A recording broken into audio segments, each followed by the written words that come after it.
Welcome to English Plus Magazine, your source for insightful and engaging content on a wide range of topics. Whether you're interested in business, science, literature, education, history, psychology, or anything in between, we've got you covered. Don't forget to check our other articles on EnglishPlusMagazine.com.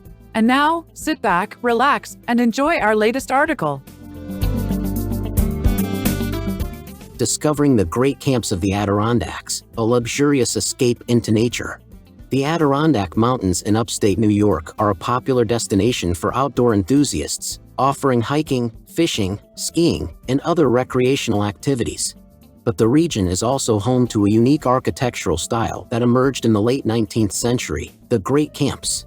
The Great Camps were large, luxurious compounds built by wealthy families as vacation retreats in the Adirondacks.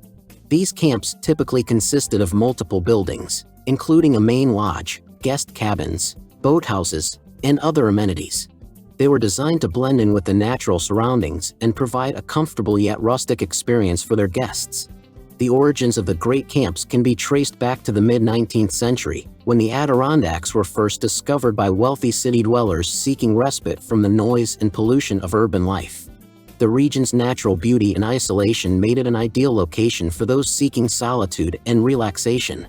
The first Great Camps were simple affairs, consisting of a few cabins and basic amenities. But as the Adirondacks became more popular, the camps became larger and more elaborate. Wealthy families began to commission architects and designers to create custom compounds that would reflect their unique tastes and preferences. One of the most famous architects of the Great Camp era was William West Durant. Durant was a wealthy developer who built several large camps in the Adirondacks, including Camp Pine Knot, which is considered by many to be the first true Great Camp. Pine Knot was built in 1877 and featured a main lodge, several guest cabins, and a boathouse, all constructed from local materials such as timber and stone. Durant's camps were known for their unique blend of rustic and luxurious elements. They featured handcrafted furnishings, elaborate stonework, and other decorative touches that elevated them above the simple cabins that had preceded them. Durant's designs were also notable for their integration with the surrounding landscape. His camps were designed to minimize their impact on the environment and blend seamlessly with the natural surroundings. Other architects and designers followed in Durant's footsteps, creating their own unique interpretations of the Great Camp style.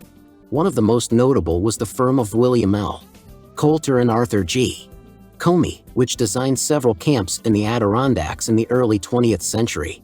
Coulter and Comey's camps were known for their grand scale and elaborate details, including hand-carved wooden beams and intricate stonework. Despite their opulence, the Great Camps were designed to be used primarily as vacation retreats, not permanent residences. Many of the camps were only occupied for a few weeks each year and were maintained by a staff of caretakers and servants during the owner's absence. The Great Camps were also notable for their social and cultural significance. They provided a gathering place for the wealthy elite of the day, who would gather at the camps for social events, outdoor activities, and other forms of leisure. The camps were also important centers of artistic and intellectual activity, hosting writers, artists, and other cultural figures who were drawn to the natural beauty and isolation of the Adirondacks. The Great Camps began to decline in popularity in the mid-20th century, as changes in transportation and communication made it easier for the wealthy to travel to more exotic destinations. Many of the camps were abandoned or fell into disrepair, and some were even demolished. But in recent years, there has been renewed interest in the Great Camps as a cultural and historical resource. Many of the camps have been restored or preserved, and are now open to the public for tours and other events. The Great Camps offer a unique glimpse into the history of the Adirondacks and the lifestyles of the wealthy elite who once called them home. One of the most well-known Great Camps is Camp Sagamore, which was built in 1897 by the Vanderbilt family. Sagamore features a large main lodge, guest cabins, and a boathouse, all constructed from local timber and stone. The camp was designed to be completely self-sufficient, with its own power plant and water supply. Sagamore was used by the Vanderbilts and their guests for many years, but eventually fell into disrepair and was nearly lost. In the 1970s, a group of concerned citizens banded together to save the camp, and it is now open to the public for tours and other events. Another famous Great Camp is White Pine Camp, which was built in 1907 by a wealthy businessman named Archibald White. White Pine features several large buildings, including a main lodge, guest cabins, and a boathouse, all constructed from local materials such as timber and stone. The camp is notable for its extensive gardens and landscaping, which were designed to create a naturalistic effect.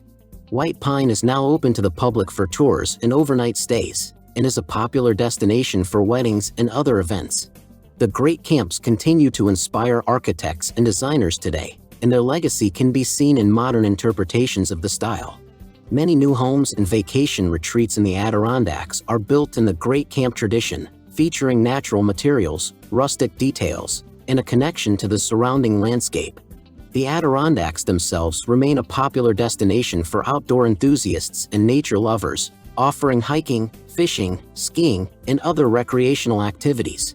But the great camps are a reminder of a bygone era, when the wealthy elite of the day sought respite from the pressures of modern life and the natural beauty of the Adirondack Mountains.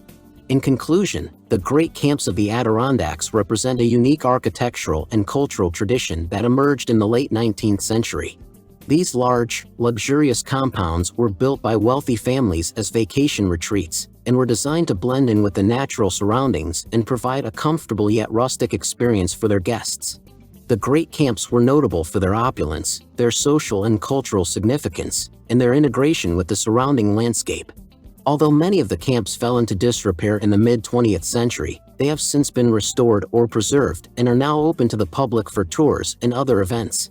The great camps offer a fascinating glimpse into the history of the Adirondacks and the lifestyles of the wealthy elite who once called them home. Thank you very much for checking out this article on EnglishPlusMagazine.com. And don't forget to check out our latest English Plus podcast episodes on EnglishPlusPodcast.com. Never stop.